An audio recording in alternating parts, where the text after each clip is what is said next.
నమస్కారం. నిన్న మార్నింగ్ నిన్న ఈవినింగ్ 2 వీడియోలు ఇచ్చాను హైదరాబాద్ యవనికి సంబంధించి. అందులో క్లియర్గా నేను చెప్పాను, ఓ పేదోడు ప్రేమించొద్దు, ఓ పేదోడు ఏది పడితే చేయాలని అనుకోవద్దు. అలా అనుకుంటే ఈ సమాజం ఒప్పుకోదు, అవతల వాళ్ళు ఒప్పుకోరు. ఎందుకు చెప్పాను అది? ఈరోజు విజయ్కి విజయభారి సంగీతకి మధ్య ఏమని నాకు తెలియదు. విజయ్ మీద అతని కొడుకు జసన్ సంజయ్ కానీ, దివ్య శాష కూతురు కానీ, ఈరోజు అతని భార్య కానీ, కూతురు కానీ, కొడుకు కానీ ఎవరు కూడా విజయ ప్రమాణ స్వీకారోత్సవానికి రాల. కానీ అక్కడ అందరి దృష్టి పడింది ఒక త్రిష మీద.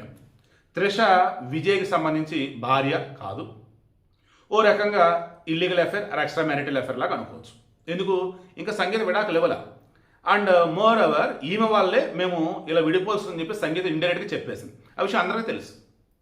సో ఈరోజు త్రిష ఓ రకంగా చెప్పాలంటే సీఎం విజయే, బట్ అక్కడికి వచ్చిన కెమెరాలో మొత్తం ఫోకస్ చేసింది త్రిష మీద. ఇక విజయ్ మాట్లాడడం విజయ్ మీద పెట్టేసాయి.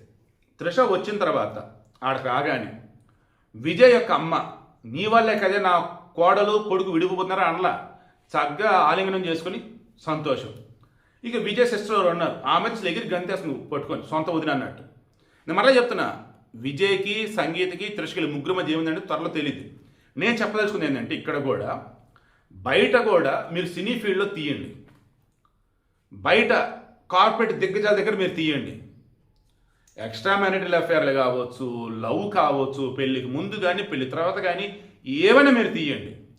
డబ్బు అనేది ఉంటే అంత సూపర్ అనే వాళ్ళే ఇక్కడ ఎవరైతే పరువు హత్యలంటే చంపుతున్న వాళ్ళు ఉన్నారో, చిచ్చి అలా చేసి ఇలా చేసి వాళ్ళ ఇంట్లో అంటున్నారు, అవతల వాళ్ళు మాత్రం పొగుడుతూ ఉంటారు. ఎన్ని కష్టాలు పెడితే భార్య త్రిష ఓదార్చిందిరా, త్రిష దగ్గర పాపం హ్యాపీగా ఉన్నాడురా, ఇలా అనే వాళ్ళు ఉంటారు. అదే నిన్న ఈ యవన్ని ఆ అమ్మాయి ప్రేమించింది, పెద్దలు ఆల్రెడీ సెటిల్మెంట్ చేశారు.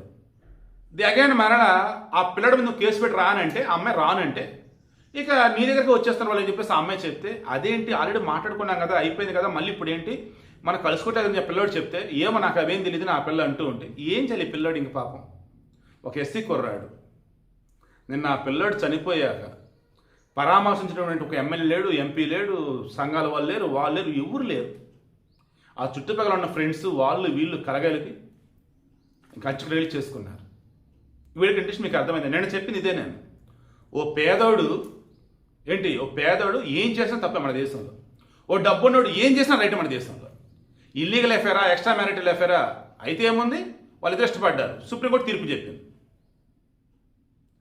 పెళ్ళయ్యాక కూడా తప్పుడు పనులు చేయొచ్చు, పెళ్ళకి ఎట్లా అంటే అట్లా ఉండొచ్చు. పెళ్ళికి ముందు మాత్రం డబ్బు లేనాడు పద్ధతి కూడా ఉండకూడదు, అసలు ఆడవాళ్ళ జోలికి రాకూడదు. ఏమండి చెప్పదు ఒకే ఒకటి, సందర్భం వచ్చినట్టు నేను చెబుతున్నా. సినిమా ఫీల్డ్లో కూడా మీరు తీయండి, బయట కార్పొరేట్ ఫీల్డ్, సెలబ్రిటీలు ఏంటి, మోడల్స్ ఏంటి, పొలిటికల్ ఏంటి, మీరు అన్నీ చెక్ చేసుకుంటా వెళ్ళండి. ఎన్ని ఎక్స్ట్రా మ్యారిటల్ అఫేర్లు, ఎన్ని ఇల్లీగల్ అఫేర్లు, మనోళ్ళే ఫోటోలు తీసి మనోళ్ళే ఇంటర్వ్యూ చేస్తారే, సిగ్గు శరం లేకుండా బుద్ధి జ్ఞానం లేకుండా ఉన్నటువంటి వాళ్ళు. మొన్నరా నాయన ఆ దివ్యల మాధురి, ఆ దువ్వాడ సీన ఎవరు, ఏంది వాళ్ళ రిలేషన్ ఏంది అసలు, వాళ్ళు ఇంటర్వ్యూలు చేస్తారా? ఇప్పుడు సిస్టమ్ ప్రకారం ఏంటి, కోర్టు ప్రకారం ఏంటి, ఒక భార్య ఉండంగా విడాకు లేకుండా వేరే పెళ్లి చేయకూడదు. బట్ కోర్టులు ఏం చెప్పున్నాయి, ఏం చెప్పే, నచ్చితే నువ్వు మేజర్ కనుక అయితే నీకు నచ్చినోడితో ఉండొచ్చు, నచ్చిన అమ్మాయితో ఉండొచ్చు. దాంతో ఏమైంది, పవిత్ర, నరేష్, మాధురి, శ్రీనివాస్ చెప్పుకుంటూ మన సొసైటీలో చాలామంది. బట్ వీళ్ళని సెలబ్రిటీలు చేసి వీళ్ళ దగ్గర ఇంటర్వ్యూలు తీసేసుకొని ఏం మెసేజ్ ఇద్దామని అసలు మీడియా నాకు అర్థం కాదు. అదే మీడియా ఈరోజు ఆ యవన్ అండ్ అతను ప్రేమించిన అమ్మాయి వీళ్ళకి సంబంధించి వాళ్ళ కుటుంబాలు ఇంటర్వ్యూ చేయగలరా? కోర్టు తీర్పులు చెప్పే కదా మీరు ఎందుకు అతను చంపారని చెప్పేసి అనగలరా? అనలేరు, అనరు.